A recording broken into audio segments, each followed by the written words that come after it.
Now, Around the world, they got b-boy battles. and with the B-boy battle, the sports back bros are back from a weekend of some sports. It's always a weekend of sports once we come back on a Monday, whether it's sports that we follow, sports that are just happening, or sports in general.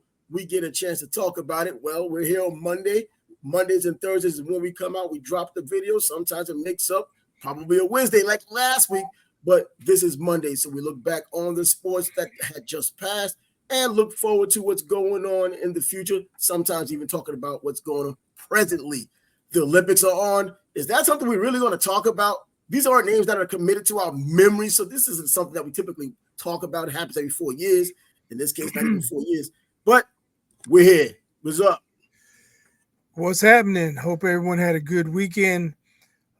Speaking about Olympics, I don't think I've watched Olympic basketball since 1988. I think that was the team when John Thompson coached and they lost.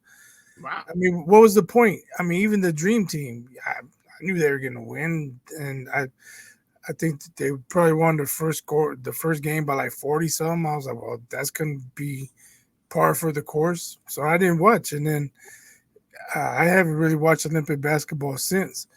I might try to catch some boxing, maybe some track and field, but the basketball is just not interesting to me. I mean, it might be more interesting now because the world has improved, but I still don't have much interest in it.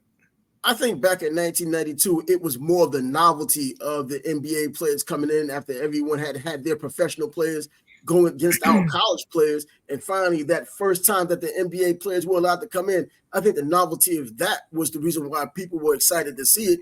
Seeing all those names and looking back on it, it was a great deal of names and not necessarily players at the top of their game. You know, you mentioned Larry Bird, you automatically assume greatness, and he was great. But at that point in time, with the back injury he had and the massages he needed during the course of going over there and getting over there, he was not the same guy.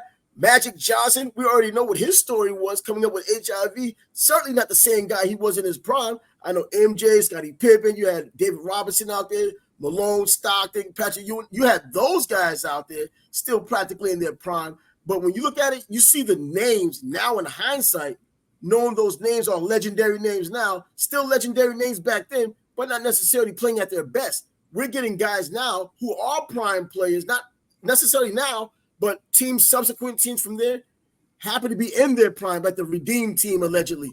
They were in their prime. Those guys won and destroyed it, but it was never like the 92 team. And I don't like when people try to compare now the Dream Team to teams even today when they're talking about today had a better team than the 92 team, and people automatically assume just no way. It's really possible because those players had names. They weren't in their prime across the board like most of the players are now. Of course, Kevin Durant's not in his prime. LeBron isn't in his prime. Steph Curry isn't in his prime. But the way the world has caught up to the rest of the U.S. in basketball is a lot more now than it was back then. You won't see any 60 and 70-point blowouts now as opposed to back then and when it seems like the regular thing. Right. And I don't know if this is true. I didn't care enough to look it up, but I saw a stat that the 92 Dream Team, they faced 5 NBA players from the world, and this year's NBA team is going to face like 45. Yeah, I think I saw a number like that. Something like that. So that shows you how the world has improved over the last 20-some years or 30-some years. And ironically, the NBA hasn't been as tough as it once was in terms of the defense. Now, talent-wise, it's still going through the roof. And if you're a player from overseas, you come into the NBA because your talent is up on the level like a Giannis as well. But the NBA kind of loosened up a bit on their defensive rules. We talked about what happened in the 90s and how the defenses were played and how much of a grinded-out game it was. But they kind of softened it up so the Euros could come in and so that they could extend their footprint in the world when it came to basketball. Now it got to a point where now the NBA, you're not necessarily playing a bunch of defense, but it's all about offense, and then you're highlighting the athleticism of players. But now the European leagues seem to be a little tougher physically than the NBA. Last time the Olympics came, we saw during the prelims how American teams, Kevin Durant, complaining about the physicality of what was going on overseas. And it's like they got tougher, they got softer over here, And now the Euros are coming in and they're able to play on par with the US, probably not as much as a whole. I mean, a lot of these European countries don't have the population of the US, but they certainly have caught up with them. And when they do send their best out, they really are the best. They turn out to be some of the best in the NBA. And as you mentioned last week, a lot of these MVPs that are coming along aren't even Americans over the past, 5 or 6 now? I think 18 was the last year. But I think the real issue was the NBA allowed the physicality to go too far. I mean, you listen to Sally and Lambert and those guys, they'll tell you the refs are only going to call one foul. So 3 guys would hammer you on one play. We saw that. And sometimes there's highlights of people getting pushed down or the legs under, and there's no foul call while the Pistons are going the other way with the rock. I mean, it had gotten way out of hand. And I think maybe they overcorrected to the point where, where flopping was out of control, where now people they claim they're gonna fine you or call it technical, whatever, for flopping. It still goes on, and people are getting calls when there aren't fouls. It went from one spectrum to the other. I mean, one end to the other end. Yeah, they went to appease the European players, and now they open the door. Now you used to have American. I don't think they did it for the Euros, though. Huh? I don't think they did it for the Euros, though. I thought initially the way it turned out, I mean, I think it goes back to Darko Milicic. I think even back then, they kind of softened up a little bit when those kinds of players were in the top of the NBA when it came down to the draft, and there was a lot expected from them. And from then on, it kind of opened the floodgates to where even more Euros are coming in and playing and adapting to the NBA game.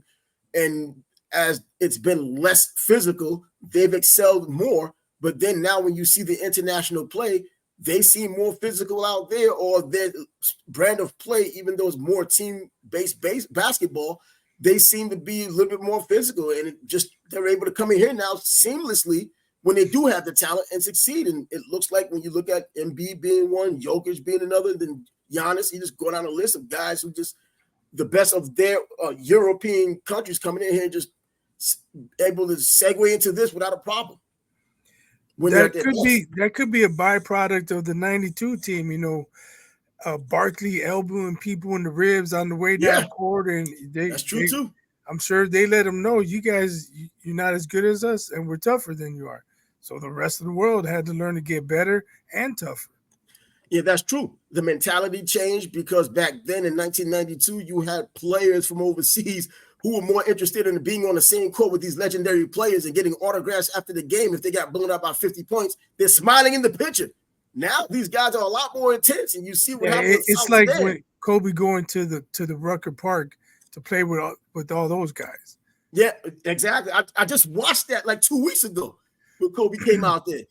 I took my son up to the Rucker Park last year. I'm from up there anyway, but I took him up there just to see just the young dudes. There weren't any star names out there. We went to West 4th Street as well, and you see players down there, pro-am players as well down there. You see the kind of tenacity they play with down there, but it's not necessarily team basketball. You have a lot of American ISO playing, whereas you still have fundamental sound basketball overseas, it seems like. And that's why they're able to compete, not even close in terms of talent overall, but because they play team basketball and the way it's allegedly supposed to be played, they're at least competitive until just the talent overwhelms them. Like we just saw, if you did watch what happened the other day when the U.S. played Serbia with Jokic playing out there, they play such great team basketball and they're tenacious as hell. They play to the top of their ability, and you can see they're not even the best team or more talented team. You just see that they just give 100% the whole time they're out there. But then KD comes out there 8 in a row, 9 in a row, just hot as freaking fire, hitting threes and just ruined everything for them, man. LeBron's still playing like a young guy. And then Steph Curry finally dropping threes. And then Booker going out there playing the way he was playing. And Anthony Edwards freezing guys up. We got to see the talent, and sometimes that immense talent overcomes that team play. And that's what happened. And I saw Jason Tatum didn't get no play. He was a DNP. Yeah. And they asked Steve Kerr about it. He's talking about, there's certain matchups, and, in another game where they have more wings, he's going to play more than someone else. And then Wendy came on and he defended him, saying, You can't play 12 guys. 10 is probably the maximum. This and that. It was a freaking blowout. You cleared a bench, coach. Hello. Don't I give was me that thinking the same. bullshit. That's bullshit. I was thinking the same because they did mention it. It was They a was like, this blowout. so-and-so didn't play. But then I thought the same thing. You know what, man? This is a tournament. Everybody's going to get their burn. He's going to probably get more time and a lot more time the next time they go out. And whoever was getting burned before is not going to get as much burn. They may be the DNP. So, I think that's just trying to appease everybody because you're going to get your opportunities and going by the level of play. I could see if it was a 5-point game late. And you look down the bench. Well, he hasn't played all day. He's cold. I can't put him in. I can't trust him. It was a blowout. Clear the bench. It was. Come on, man. It was competitive for a while, but you saw that it was going to eventually get out of hand in the second half, and it did just that. And hey, the U.S. could have won by more.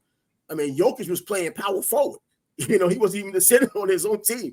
But let's say Tatum turns his ankle next game, first possession, he's on the floor, and then he's done for the rest of the Olympics. Did he actually play when he could have played? You know what I'm saying? When you're the 12th man in any other situation, whether it's high school, college, pros, they always clear the bench. Why didn't he clear the bench? I was wondering why LeBron was still in there that late in the game. I mean, really, towards the end of the third quarter, sit him down, put some other guys in. But then I kind of saw what I believe Steve Kerr was trying to do. Just let guys go out there and play because this is somewhat of a tournament. It is a tournament. Just give everybody burn. You're that much better than other teams. So when you do go out there in the second game, no matter who it is, you're the next guy up, you can get your 30 points. If you didn't get it the night before, you can get it in this game here because your talent level still should be above. Even though that South Sudan game a couple of days ago is still kind of lingering, I think this team now is kind of in sync, and I think KD joining the team for his first time. He hadn't even practiced with them until the scrimmage the other day. Then he comes in here and plays as phenomenal as he did. But it's to be expected, though. They're the odds-on favorite to win this freaking gold medal, and there shouldn't be any doubts about it. There's going to be some teams out there like France, like Canada, like Australia, who may have something to say about it in terms of being competitive, but they're the outright favorites to win the entire tournament and get the gold medal as expected. So, I mean, I thought it was a nice game until it kind of just proved to not be a nice game. In the beginning, they were down because Serbia was hustling. They were playing hard, and those lazy passes that they used to doing in the All-Star game were getting snatched up, picked off, turned over, and scored, converted for scores. And that's what was happening. But then when they started playing, kind of stepped their game up, they just couldn't keep up. Even with Jokic, they just couldn't keep up. And that's how it ended. But anyway, we had enough time to talk about basketball, man, because now everything is pretty much done with basketball, unless you're talking Olympic basketball, off-season stuff that goes and trades and things like that, or free agency. We already talked about that type of stuff already.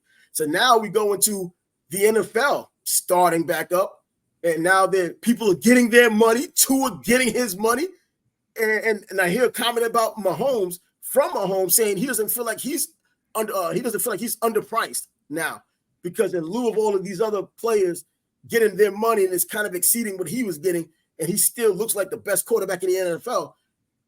He has the lack of an ego to think, you know what, I'm still comfortable with the money I got. These guys went past me. How long is that going to last to where these salaries are ahead of his and he plays and goes for a third Super Bowl, probably wins it, and they're still getting paid what they're getting paid? Is there renegotiation or what?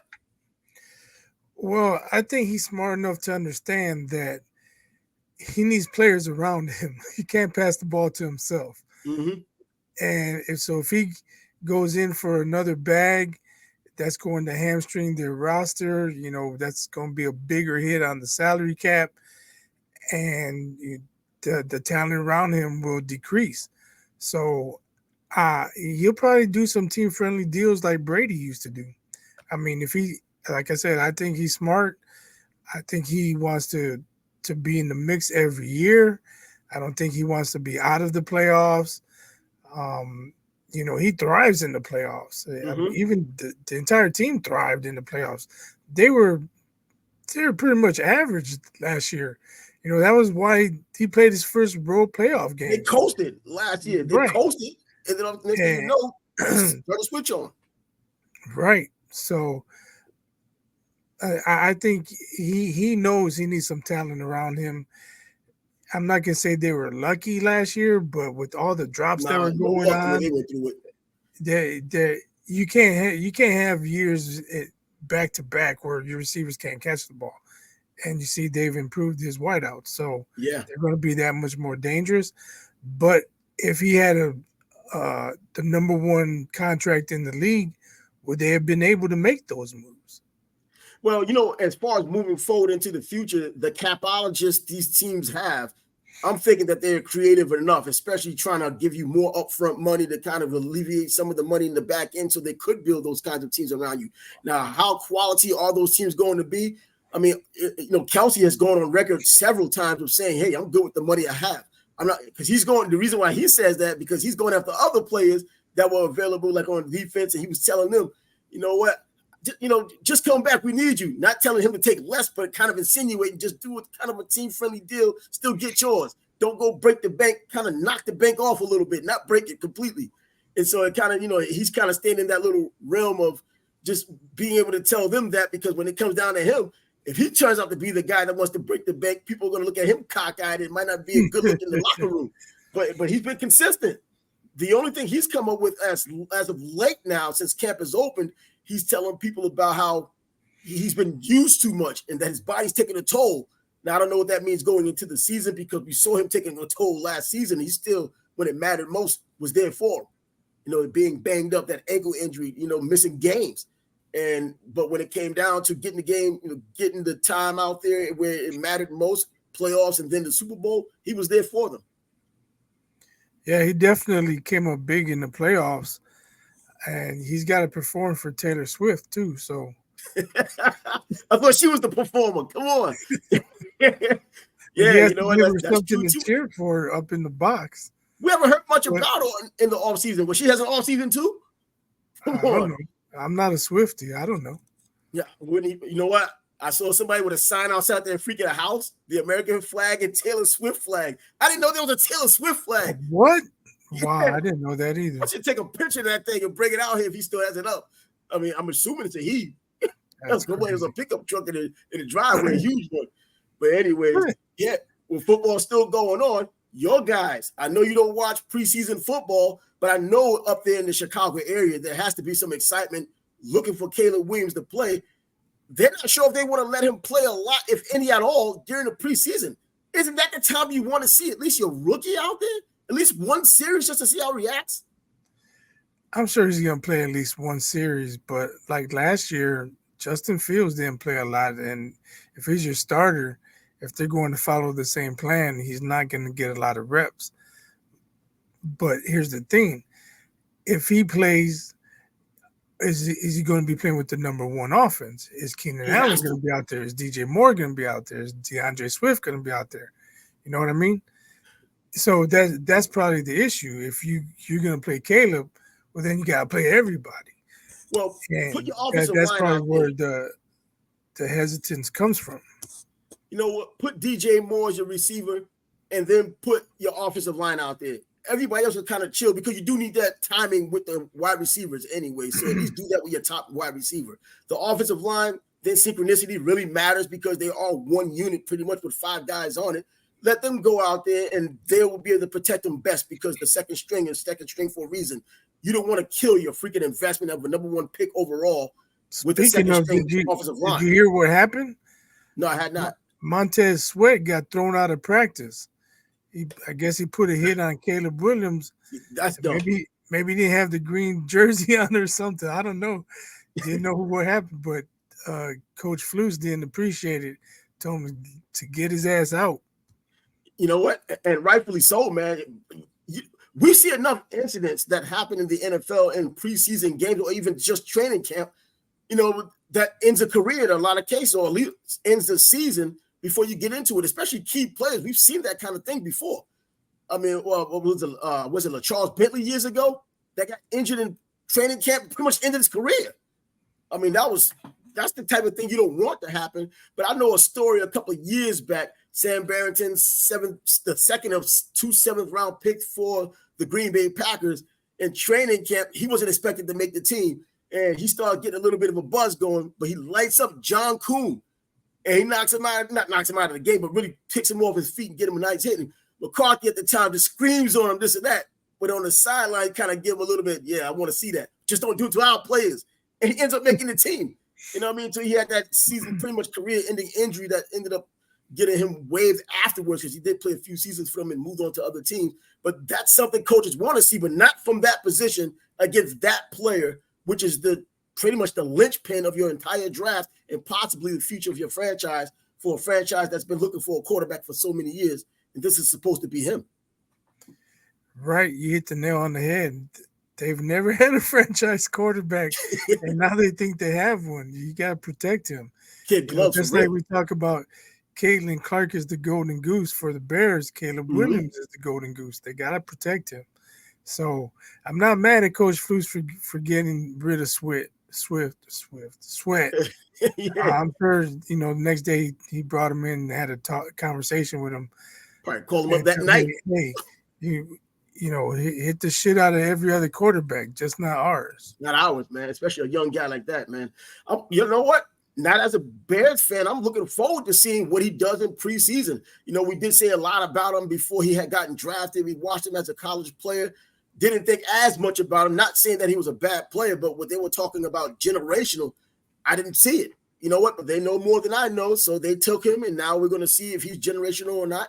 But I'm kind of interested, especially in fact, the entire lot of quarterbacks that had gone in this draft, including Penix, down in Atlanta. I want to see how this works out for a lot of these quarterbacks. McCarthy is another quarterback I'm kind of looking at. Like, I'm still wondering how the hell you went in the first round.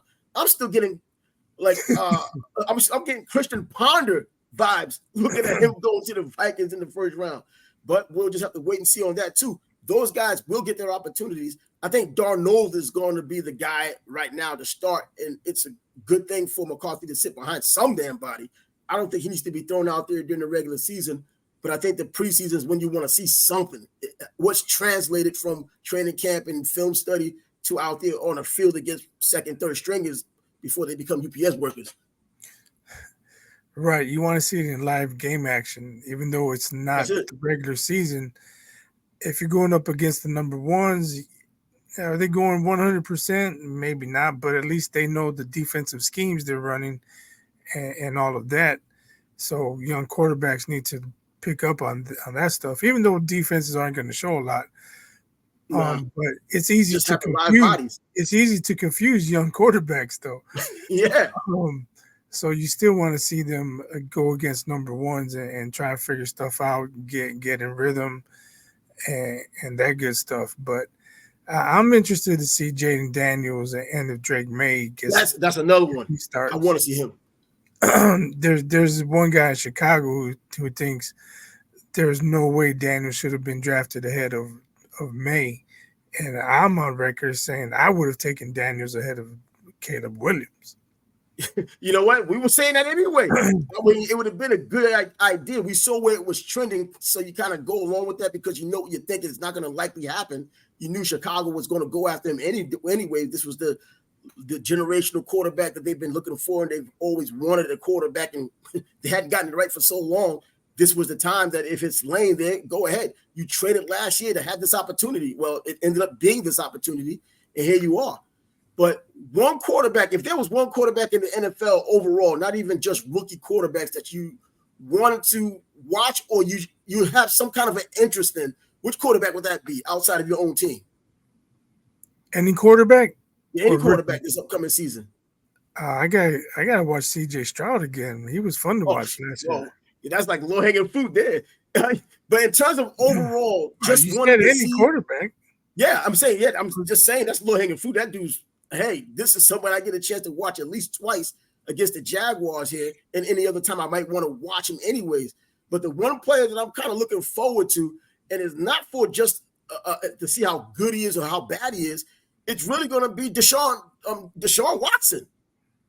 Because after all of this time, he's now completely removed, at least not overall from the scrutiny, but he's at least could get his head in the right place the way he's going through a full mini camp, now a full training camp if he doesn't get injured, now going into a season under normal circumstances for football. you're still going to have that buzz out there. I don't think the women are going to be out there acting crazy again, saying a bunch of things. Now, are they acting crazy? I really don't know. And the reason why I brought it up is because I read USA Today, and I was reading an article, and they were talking about how he does not get it because of a response that he had made when he was asked about how is he looking going into this season and how is he feeling. And he's saying, hey, he just had to forget the BS that's been going on the past 2 years. And the writer happened to excoriate him about it. Man, you don't get it. He's stupid. How dumb could you be by saying something like that? Why didn't you just shut up? Because media people are going to ask a question anyway. If he didn't say anything, his lack of a question would have been something they can just add to in a pejorative light. It wouldn't be anything positive. That's why I say you're damned if you do, damned if you don't. But then I looked at the author of this article, and it's Mike Freeman. He's somebody I know. And so I'm like, oh, man, Mike, come on, man. And I'm trying to decide. I'm like, oh, man, trying to decide. All right, man, do I just – Mike is cool. I known him for a while. And then I'm looking at the article, which I disagree with. And he's just going off on him. Bro, I'm still on the side of Deshaun Watson because, look, this dude's been accused. He has not been charged. Now, you're going to go by, and he went by, man, so many women said it. It has to be true. But then we look at this era of the Me Too movement, and we see all of these things that have happened, period, outside of football, outside of sports, just regular common guys, people even on YouTube channels talking about this very thing and how many of these false accusations happen. And it was a sexual assault, I guess it was unwanted. And I go back to when Brett Kavanaugh, who's now in the Supreme Court, when that Christine Blasey Ford was talking about what he had done. And that wasn't true. They couldn't confirm that because he's the Supreme Court justice now. And according to the AP, there was a guy who had written an article. It was Brent Turvey back in 2017. He had 2 co-authors as well. And they came up with a stat based on studies that they cited that 40%, up to 40% of these accusations are false or could be false. So, I mean, that's a high number. Now, you look at some of these women advocacy groups, and they have it at 3%, 4%, 5%, something like that. Is kind of, you say, okay, 5%, that's too low. But for them to have come to that conclusion to 40%, and even if you go from 2017 to now, 7 years later, I mean, I don't think it goes from 40% down to 5% if that's what they had gotten based on sightings. So, man, he's damned if he did, damned if he didn't. If a lot of women said a lot of the same thing, man, I just can't get to the point to where I can trust what anyone says anymore, unless you have the video, because we're in that age, and of course they didn't have video, but you have to really confirm it. If the court said that he did not do it, he's wrong. I mean, how is he still wrong? How is he still public opinion is different. But the court said he didn't do it. I mean, not the court. I mean, it's the grand jury. They didn't come to a conclusion on it. The grand jury. All those charges. That's why he's not locked up. That's why he didn't pay fines. I mean, the NFL jumped the gun because they did the politically correct thing by suspending him, but he's still playing. That means that, well, going by the letter of the law, it didn't happen, or they don't have enough evidence that it had happened. Maybe something did happen, but maybe it had been consensual. We don't know. Right. There you go. We don't know. I don't know. Like I didn't even know the grand jury didn't follow up or whatever. So I refuse to comment on it. Yeah, I really don't know what I'm talking about. But in that regard, I wanted to bring as far as another quarterback reeling it back into sports, it looks like Russell Wilson's out for now, and Justin Fields has a good shot to be the starter. So I might check in on the Steelers and see what Justin Fields looks like with a good coach. Oh yeah, well, I don't know. I mean, man, I wish he would have had a second chance because I think he does have that talent. He's that guy that just probably needs 4 seasons instead of the typical 3 seasons or 5 seasons. Yeah. I don't know, man. Rich Gannon, I keep going back to that guy because he kind of bloomed late. The worst thing that happened to Justin Fields was Carolina was so bad they got the number 1 pick. Because let's say they were the number 5 or the number 6 pick, and that's where the Bears would have been drafting. Now they're probably drafting maybe Neighbors or Doomsday because they claim they like the Doomsday better than Neighbors. One of those, and then at number 9, Maybe they take a lineman or Bowers or somebody, you know what I'm saying? Yeah. So, but then they would have to still roll with Justin Fields. But because they had the number 1 pick, they had to take Caleb Williams. So that means Justin Fields had to go.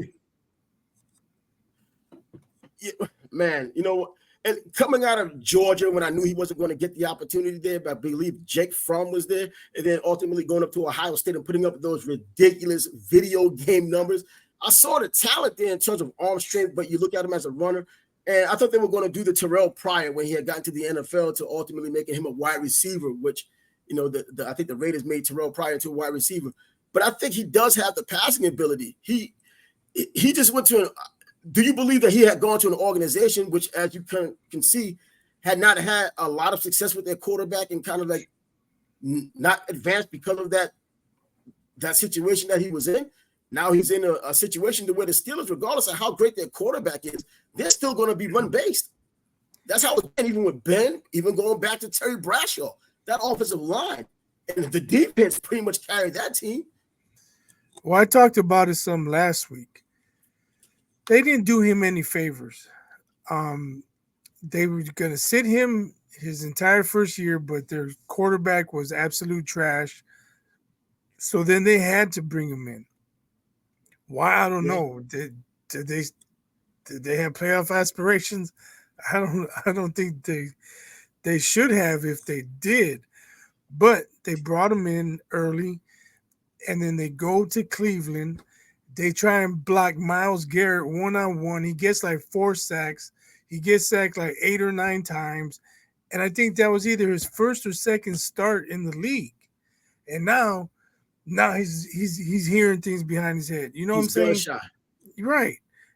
And so they probably ruined him his rookie season. And then comes back second season. Oh, he holds on to the ball too long.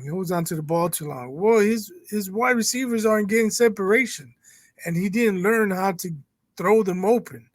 I think that's his biggest issue. He never learned how to throw wide receivers open or tight ends, whoever. So fast forward, Bears got the number 1 pick. See you, Justin. Well, we'll see if they made a mistake. If Caleb does well and if Justin does get the opportunity, because the Steelers, I think, already said they're not looking to kind of sign him after this season. I don't know if it's to put a fire under him because Russell Wilson will be yet another year older by then, even though he's not there for just 1 season. I mean, man, he's in limbo, so he could probably have less pressure on him just to go out there and just play his game when he gets the opportunity. Well, something's got to give. Tomlin doesn't miss the playoffs, right? Nope. Justin's never been to the playoffs, so something's got to give. So he'll go to the playoffs, but will he be the guy leading them, or will he just be a backup segment in the group? We'll see. Like I said, I think Russell's been missing time. It's time for Justin to step up and take a chokehold of that starting job. You know, we were just talking about, a friend of mine and myself, we were just talking about Mike Tomlin today, and I listened to some of this when you stream some of the radio stations or just the media from Pittsburgh and how much every year they're talking about getting rid of Tomlin. He needs to go. And they got into a point to where they just completely ignore that he has not had a losing season, but then they use that in counter by saying, well, he doesn't have a losing season. What are we looking at now? Are we just satisfied not having a losing season? Whatever happened to Steelers championships as if they win every year? I mean, come on, man. You look at your whole history, you got a whole bunch of Super Bowls, but it's not every damn year. It's not every damn, it's like every 5 or 6, 7 years. But in any event, man, they try to act like this guy is not that good a coach, and then they always go back to what they believe is he won with Bill Cowher's players, which is ridiculous. This isn't college, winning with other coaches' players, and it wasn't Bill Cowher didn't win. Bill Cowher didn't win with his players, so. Well, he did. Well, I mean, if you look at it from a standpoint, he did win the 1 Super Bowl, but I'm saying at the time when he left, he wasn't winning Super Bowls with his players. They were trying to get him out of there.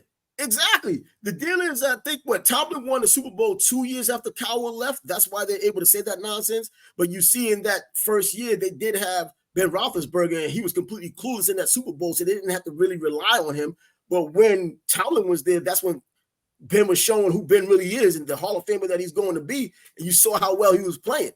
But that's not necessarily Coward's play. He cultivated him into this. No, it was the guy who he inherited on the team that eventually grew to what he was supposed to have been. And then you see the type of coaching last year in particular. I think the case should be closed after what Tomlin did last season with this team statistically and winning as much as they did with those stats. Every freaking game, they were the worst in the league pretty much. And then they're still getting these wins. I don't know how they were getting them.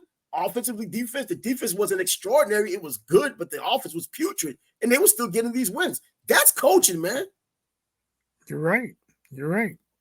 He got it done, and he gets it done.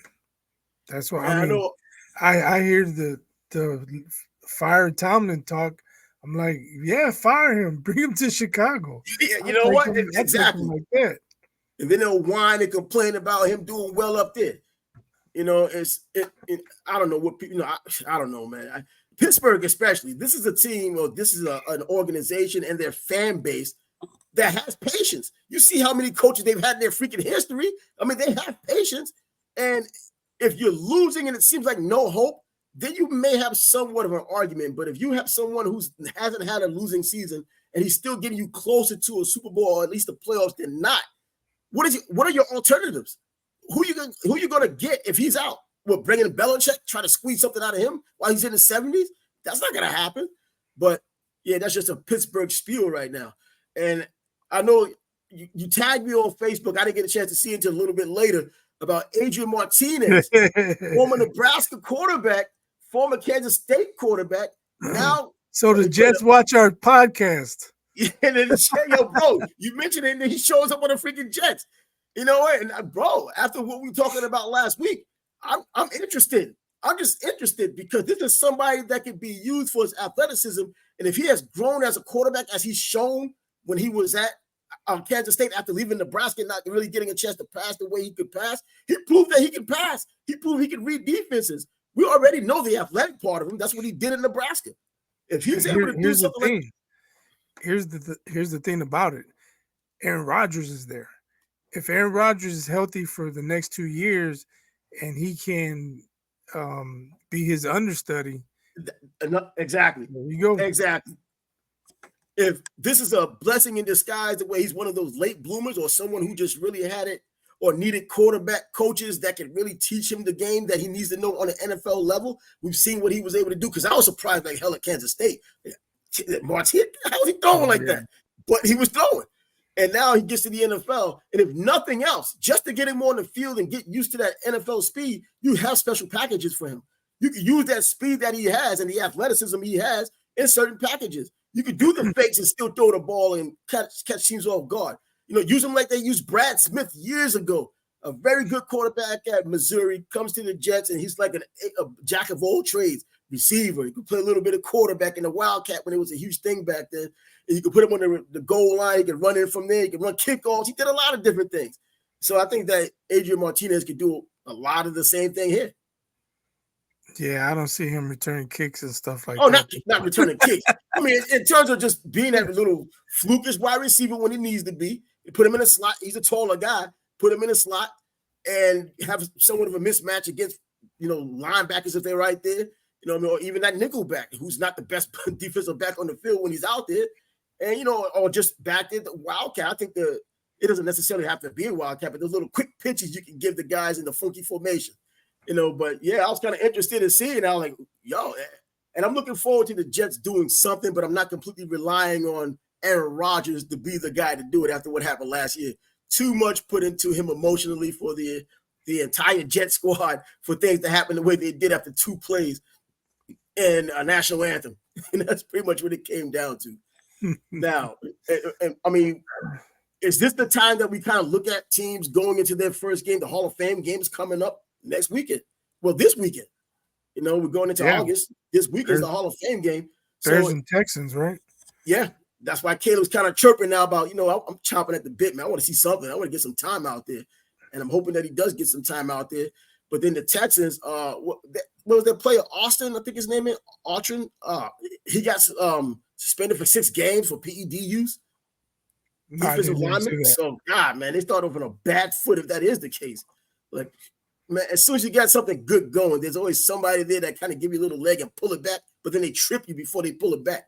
So I don't think it should really affect what's going on with the Texans because offensively, it's what we're looking at now and what they've done in the offseason in terms of showing up that offense even more. Should add a lot more firepower, especially with the NFL being more of an offensive league now anyhow. But then you still have the Dallas Cowboys. They're still talking about Dak Prescott. People were complaining about all these quarterbacks getting paid and him not getting paid. What's the difference? The difference is you're giving money to guys who are either proven or young guys that you look at the trajectory and you see where you're going with your team. He's already a finished product. There's not going to be too much different about him for the rest of his career. That's true, but he did put up MVP type numbers during the season. It's just in the playoffs when you can't trust him. So, and they've seen it so many times of him not delivering in the playoffs. With making the playoffs and getting bounced early, or do you want to take a chance on someone else who maybe can take you further? That's the Cowboys' issue. Man, but I wonder who could they put in there other than him. Trey Lance is there, and I can't even say we've seen his act because he hasn't been able to act. He hasn't acted like a starter or even a backup when he had his opportunities. It's still going to be the Dak Prescott show, and Dallas is still going to win or lose with him. I mean, if he goes down, that's the end of their season. There isn't someone that's going to be able to step in and pick up even when he left off, even if he's not playing well, because sight unseen with some of these, Trey Lance in particular. Yeah, I think Dak's going to have to at least get to a Super Bowl if he wants to get paid the way he wants to get paid. Well, by the time he gets to the Super Bowl, it might be his farewell season. I'm just saying, you look at that defense, they have a top-notch defense. He's got weapons. There's really no excuse. Now, can they beat the Chiefs if they get to the Super Bowl? Probably not. And then that's the thing he hangs his head on. They won 3 in a row. Nobody beats the Chiefs. You can't hold that against me. But you know what? At the same time, man, Baltimore is still an issue. You know, Lamar Jackson finally back and healthy, man. You know, I don't know what this little sickness or illness he's supposed to have had all this time. And now that he's back, he says he feels wonderful. You can't really go by what he's saying. I mean, you would like to believe that he's saying the right thing, or that's probably what he's doing, saying the right thing instead of the truthful thing. But nevertheless, he's back in camp now. I don't think he's one of these guys that needs a lot of camp. You know, hell, for all you know, he probably kind of like said he was sick, so he doesn't have to go through camp. You know what I mean? Hey, that's what vets do. They don't want to be out there. I don't know. They have to figure some things out with Derrick Henry. I think, you know, it's going to be easy to just turn the hand on the ball, you know, as long as their linemen block. But then you don't want to wear them out, especially early in the season. I would say like around week 13, that's when you really want to start feeding them, get them ready for the playoffs, you know.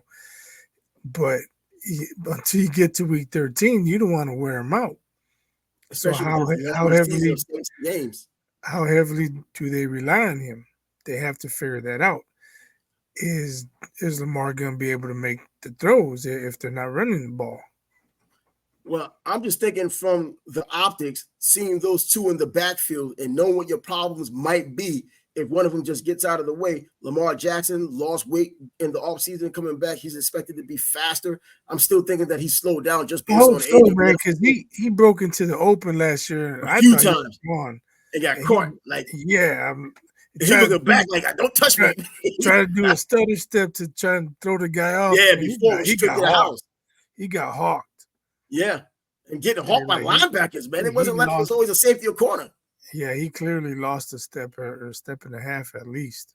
But just seeing those two in the backfield and knowing how you have to have defensive responsibility to keep your eye on those guys, and still knowing even Derrick Henry with the injuries he's had of late, and you know that happens to just running backs period through your life in the NFL, and he has had a lot of wear and tear on him, you still have to keep that on in your mind that he may just be that guy that can still get that gear and kind of put you at a disadvantage. So do you fill the box knowing you have that running quarterback, knowing you have this dynamic or used to be dynamic running back, and then still be able to keep an eye on him when you have receivers that can still get down the field and, you know, even if you're looking at just Zay Flowers, still making a play and being a pain in the butt.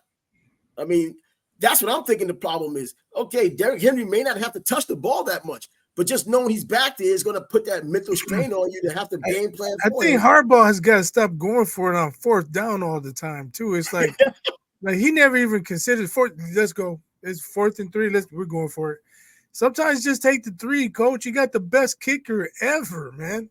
Take the 3 points, dude. He has goodwill. When coaches have this goodwill to where they know they can't do anything wrong. It's like Bill Belichick. He can go for his offense he wanted when he was at his best. When he started losing games, and all of a sudden we see where he's at now. Well, the goodwill ran out. But Jim Harbaugh, I think he's in that position because he still has the players to have an opportunity at the Super Bowl. I can see you're on the other side. You're at the 40, and it's 4th and a half a yard. I can see that, but if you're at the 49 and it's 4th and 3, man, that's a punting situation. It is, bro. I tell you, being on the sideline for some of these games. I remember being a kid. You think, one day you might want to play in the NFL. Not might, like it's my choice. You're either good enough or you're not. But you think about this, and then when you're on the field and you see these guys going full speed, and your mind changes immediately, like, bro, I wasn't that fast. There's no way I could have played this league. You can just see it and see how big those guys are. So it goes back to 4th and 3. Man, that's only 15 feet. That's not a problem, bro. 15 feet is a long way when dudes know what the hell they're doing, strong as hell, fast as hell, and trying to get at you and prevent you from doing it. Yeah, that's a long way. Isn't it 9 feet? Oh, 9 feet. I'm saying 15 feet. 9 feet, 3 times 3, right? Get the sick out here. Not a free throw. Come on, get this math class together. Yeah, 3 yards, 3 feet. You're talking 9 feet with a 3 yard, 4th and 3. Still, 9 feet is a long way when you have these guys out there. You see how fast these holes close up on these players. To see it in person out there, to be in the stands, you can see the speed. But when you're on the ground level, you're like, get the hell. Come on. Everybody's on PEDs, even the kicker. You look at these guys and think that way. But anyways, yeah, man. But he has that goodwill the way he's probably able to pull that off. But yeah, a little smarter coaching in that regard. 4th and 3. Come on. Now you do have Derrick Henry. You hope that, hey, if you're going to do a 4th and 3, that if you have Henry back there, it will make everybody come into the middle. You can do in a little trick joint, pop it out to the outside and get those 3 yards, or you'll pop it for a touchdown, depending on where the hell you are. Yeah, but I mean, when I coached Pop Warner, we had an incredible defense. And I've mentioned this before on past shows. I think the total scores of our games was like 224-30, something like that. But even though I had supreme confidence in my defense, offense coordinator, love him to death, man, but it's 4th and 4, and hey, we're going to go for it. Where are you going for it? You were on the 26-yard line. Oh, we'll stop him. Man, you run your offense, I run the defense. You should punt it, man. And then they get stopped.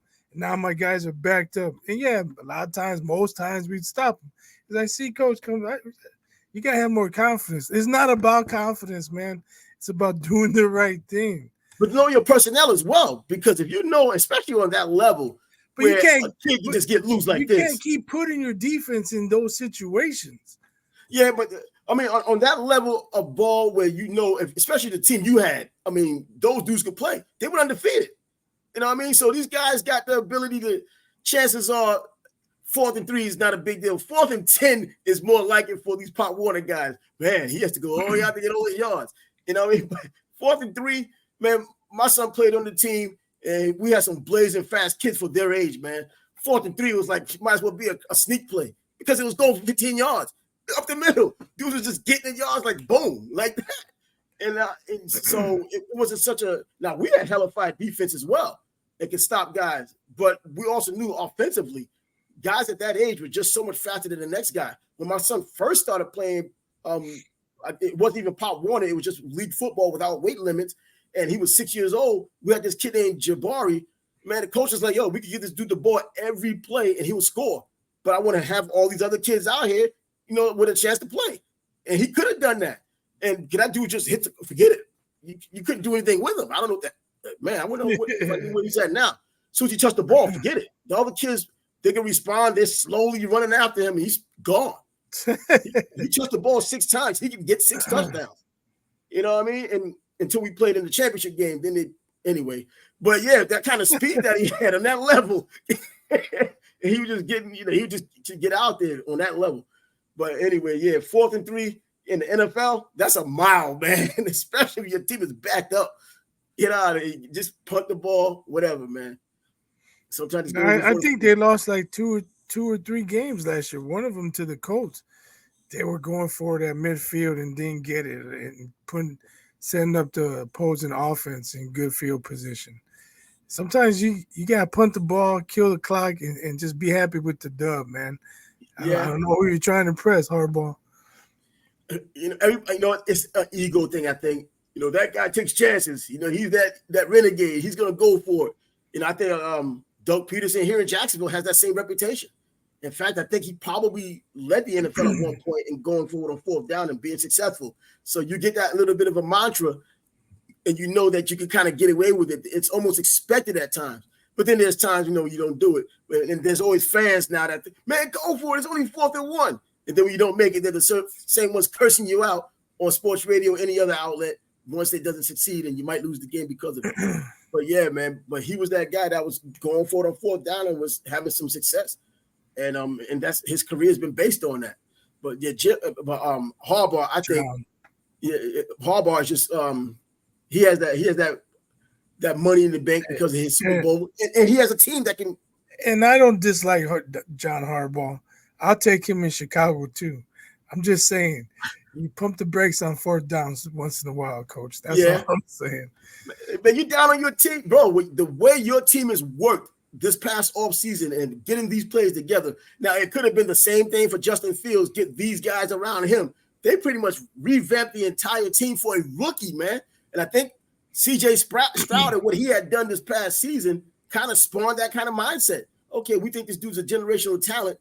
Look what C.J. Stroud did last season. He wasn't looked at as a generational talent, just a very good quarterback, good enough to go either 1 or 2. He went 2. So let's put him out there. We just put the pieces around him. And I know Justin Fields has to be upset with that. Man, you could have done that for me. But we'll get the chance to see how Caleb Williams comes out of the gate with that. Yeah, and a lot of Justin Fields fans were upset too. They're saying just trade down, draft Marvin Harrison, draft this guy at 9, keep Justin Fields. But I think the Justin Fields experiment had ran its course in Chicago, and we talked about this too. You bring in a new quarterback. I believe they got a new offensive coordinator. You had to get a new defensive coordinator because the Eberflus had to take over for the last guy last year who was let go for whatever reason. So you're bringing in all these new guys. Why keep the same coach? That's my issue. I still have that issue. Eberflus should have been gone too. Bring in a whole new regime. Everybody starts fresh.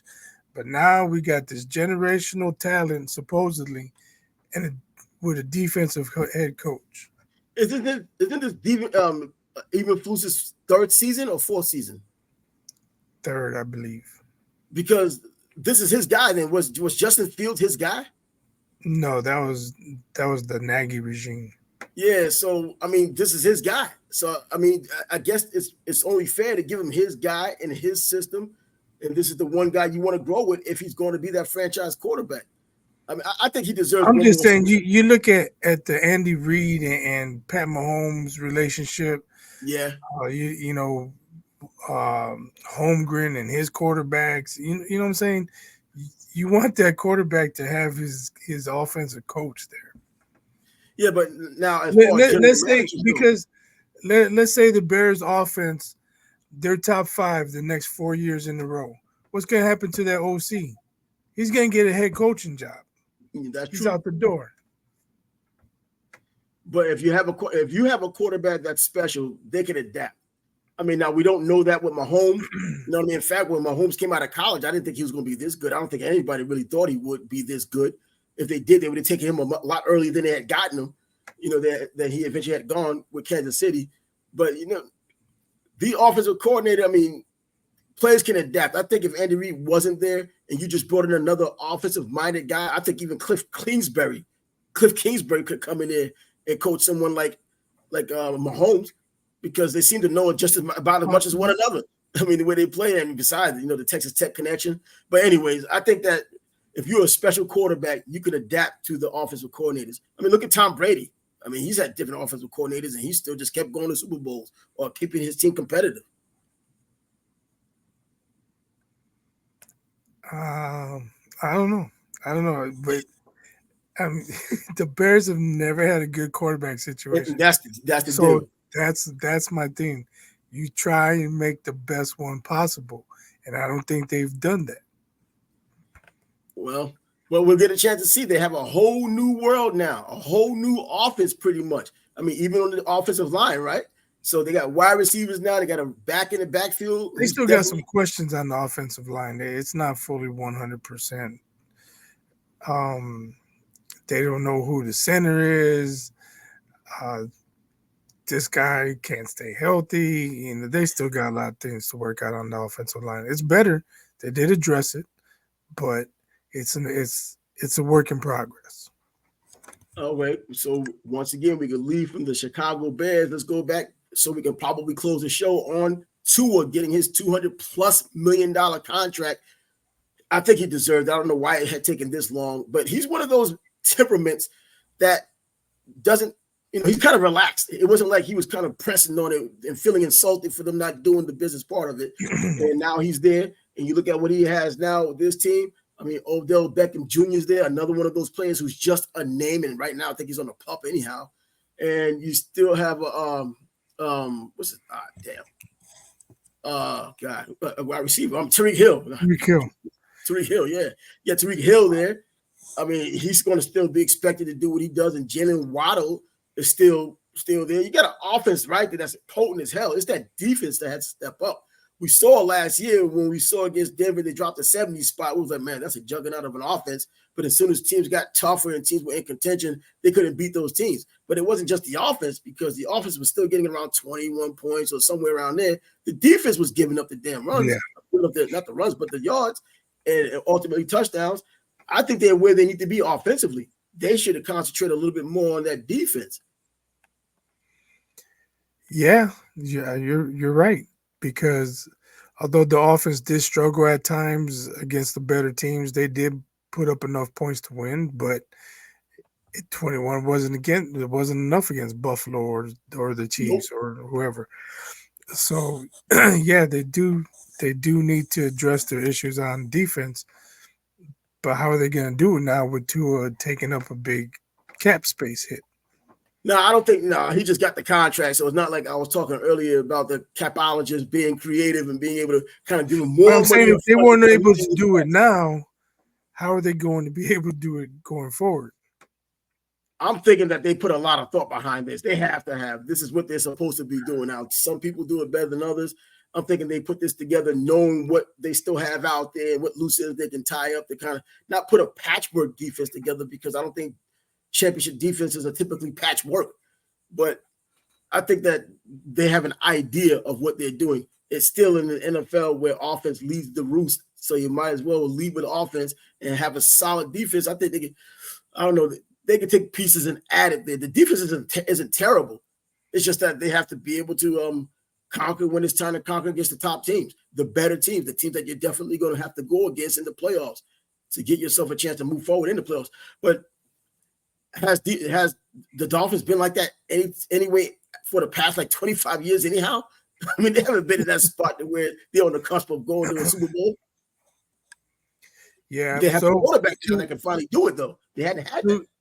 Tua got his bag. I hope he just can stay healthy, and that's the thing I'm worried about that offense. And hopefully, what was the running back? A-Chain, what was his name? A-Chain, yeah. Yeah, is he back? Yeah, he's coming off that injury, but he's back. Right. Well, hopefully he can stay healthy, because I wonder if he could be dynamic like he was last year. That affected their offense too. Oh, big time. Dude was averaging double digits, man. Averaging double digits in yards per carry. I mean, he was doing some Tecmo Bowl things out there. And he was a hell of a difference maker when he had the ball in his hands. And that offense as a whole, man, on the ground was scoring a lot of points, a lot of yards, and getting runs. Oh, getting runs. Come on, keep getting this baseball in mind, man. I'm thinking about Jazz Chisholm, man, coming to the Yankees. That's why. And Gleyber Torres not wanting to leave second base. Anyway, another story, another day. But yeah, man, I'm thinking the Dolphins. I'm interested in looking at Tua, even especially because it's the AFC East where the Jets are. It's going to be competitive again, with the exception, I believe, of the New England Patriots. Drake May being the quarterback there. I think still Buffalo, the Jets, and Miami, or Buffalo, Miami, then the Jets, wherever. You can throw them anywhere where things can possibly turn out. If the Jets keep that defense and it still plays like it did last year, and Aaron Rodgers actually is somewhat of a difference maker, which he should be, man, you're talking about any one of those three could be number one in the AFC East. Yeah, it's going to be interesting, as you mentioned, with besides the Patriots. Jets Jets' defense was very good last year, and now they got Aaron Rodgers back, so the offense should be able to keep up and put some points on the board. Buffalo, you still got Josh Allen and those guys. They're going to be competitive. And of course, the Dolphins, with tooling all their weapons, they're going to put points on the board. So it's going to be a very, very interesting and competitive division. Back like the 80s, man, when you had the Jets and Miami Dolphins, Ken O'Brien going against Dan Marino, all those points getting scored. And now you have Buffalo still leading the roost, and deservedly so. But does Diggs leaving, is that a real issue? I don't know. Maybe it's addition by subtraction. And I thought he was more of a cancer in the locker room anyway. We thought about that last season before the season even started, when he was pulling his shenanigans in mini camps, then camps, and shut his mouth until game time came, and then he wanted to start again. Bad look for the guy, but glad he's gone, especially if you're a Buffalo Bills fan. And finally, I don't know if you knew about it, because I didn't know about it. I just happened to see it a little earlier. Joe Joyce loses to Derek Chisora in boxing. Joe Joyce is done.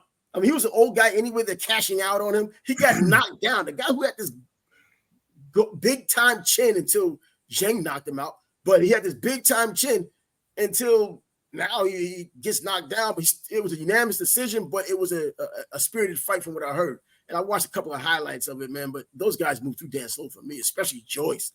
I mean, Chisora isn't anything special, man, but Joyce is so molasses slow, heavy-handed. He lets you know he wants to hit you really hard with every punch. But yeah, he loses again. It's over for him, age-wise and otherwise. I knew why they were rushing him at this point in his career, because he was old when he wanted to begin with, got to that point to begin with. So they cashed out on him. That only problem is it gives Chisora another chance to talk about a championship title shot, which he shouldn't get himself. No way. I saw that he beat Joyce, but in the grand scheme of things, what does it mean? Nothing. Exactly. He had his run. He's had opportunities against different guys. He's come up short. There's no need for him. It's like he and Dillian White is the same kind of guy. Not only because they're from the UK, but they're the same dude for me. It's just that Dillian gets caught that uppercut all the time. Chisora just get caught with anything you throw. I thought I saw the WBC, or is the IBF. IBF stripping Canelo? Cheetah Low. It's about damn time. You know what? Bro, it's about time. But it's not for what we think it should be for. It's not because of Benavidez. It's because for the Schooler guy that he's supposed to fight, Sculler, this mandatory they have out for him, there's no money to be made. Now, I'm on Canelo's side with that. But you know what? If you're going to turn out this guy, you might as well pick up somebody else who's really going to put the asses in the seats for us to watch, especially Benavidez in particular. That's what we want to see. Yeah, but he can't hold all the belts hostage. You can't hold all the belts hostage. No, you can't, because the IBF now is splintered and it's out there. So we no longer have that. His ego was tied to that undisputed title. Now that you're not undisputed anymore, the IBF is gone. The only way you can kind of really make up for it is by having, even without having all the belts, is by going out there and fighting that Benavidez that everyone wants to see. Has he even announced who he's fighting? I thought it was Munguia. Not Munguia. Berlanga? Berlanga, yeah. That's what I thought it was. I don't know. I'm not even sure if they announced it. They need to hurry up. The fight's in September. Right. Come on. That's what I'm saying. Usually. Unless he's trying to surprise people with Benavidez and not giving him a real camp to work out. Not giving him a legitimate camp to get prepared. Second week of September, so yeah. It's right around the corner. August is this week.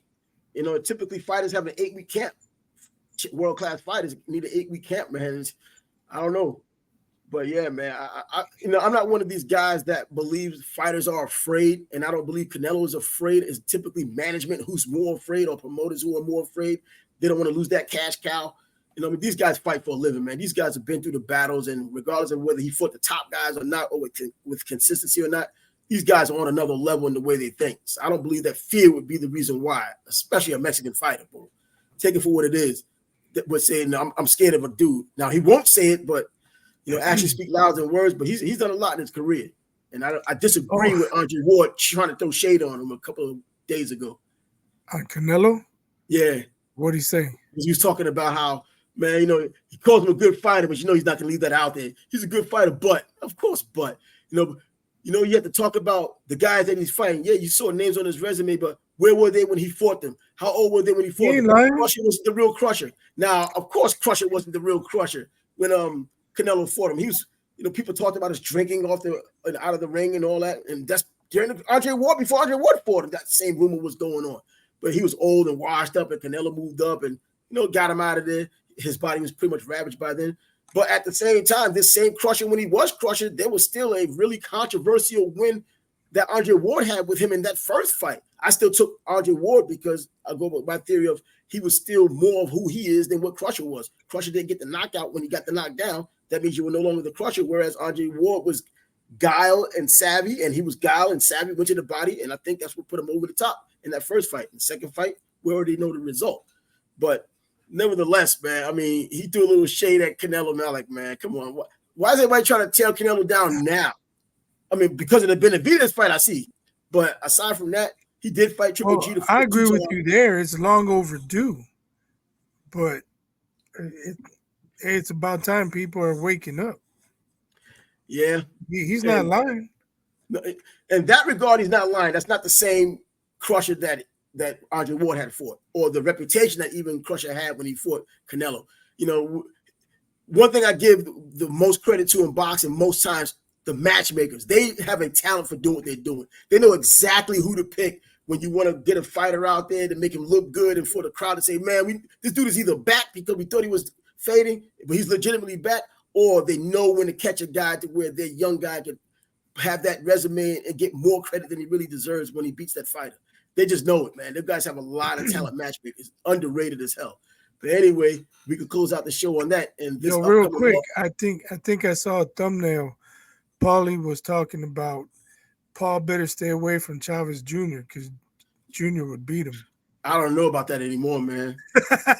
I've invested too much. He hasn't fought in years, but he's got to get off that regimen of training in his drawers and eating cereal and feedback. But man, I've been on that Chavez Jr. bandwagon for so long, man, but I've been off of it just as long now because I was always thinking, he just needs this. He just needs that.